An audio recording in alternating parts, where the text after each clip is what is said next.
Today I am going to tell you shloka to chant while cooking.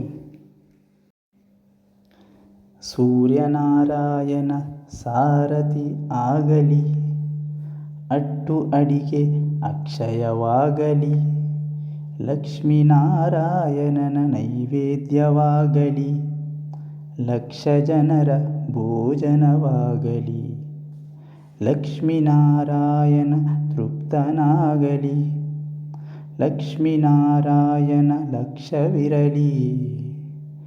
ಜಯ ಜಯತು ಶ್ರೀಹರಿಗೆ, ಜಯ ಜಯತು ನರಹರಿಗೆ, ಜಯ ಜಯತು ಶ್ರೀಹರಿ. ಹೃದಯದಲ್ಲಿ ನೆಲೆಸುವರಿಗೆ, ಚತುರ್ಮುಖ ಬ್ರಹ್ಮನಿಗೆ, ತತ್ ಸರಸ್ವತಿ ಭಾರತಿಗೆ, ಭಕ್ತಿಯುಂಡ ಗರುಡ ಶೇಷ ರುದ್ರರರಿ ಕೆರಗುವನ ತಾರತಮ್ಯ ಧವಳವನ್ನು ಹೇಳಿ ಕೇಳಿದವರಿಗೆ ಅನಂತ ಶಯನ ಕೊಡುವ ನಮ್ಮ Shri Hayavadana.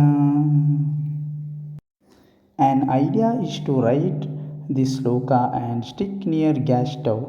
This won't take even 5 minutes to read every day. By lyrics we can understand the cooked items are given as naivedyam to Lord Shri Lakshmi Narayana.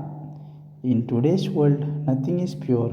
Vegetables, fruits and all groceries are adulterated with lot of chemicals. By chanting such shlokas, I believe God will protect our body from any sort of disease or infection that is being caused by poor quality of ingredient we are using.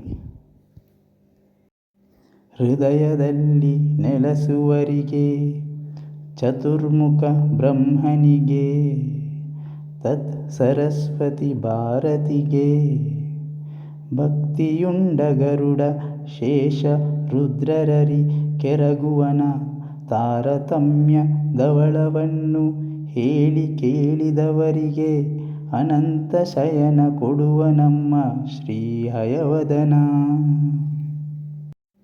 ಹೃದಯದಲ್ಲಿ ನೆಲೆಸುವರಿಗೆ, ಚತುರ್ಮುಖ ಬ್ರಹ್ಮನಿಗೆ, ತತ್ ಸರಸ್ವತಿ ಭಾರತಿಗೆ, ಭಕ್ತಿಯುಂಡ ಗರುಡ ಶೇಷ ರುದ್ರರರಿ ಕೆರಗುವನ ತಾರತಮ್ಯ ಧವಳವನ್ನು ಹೇಳಿ ಕೇಳಿದವರಿಗೆ ಅನಂತ ಶಯನ ಕೊಡುವ ನಮ್ಮ ಶ್ರೀ ಹಯವದನ.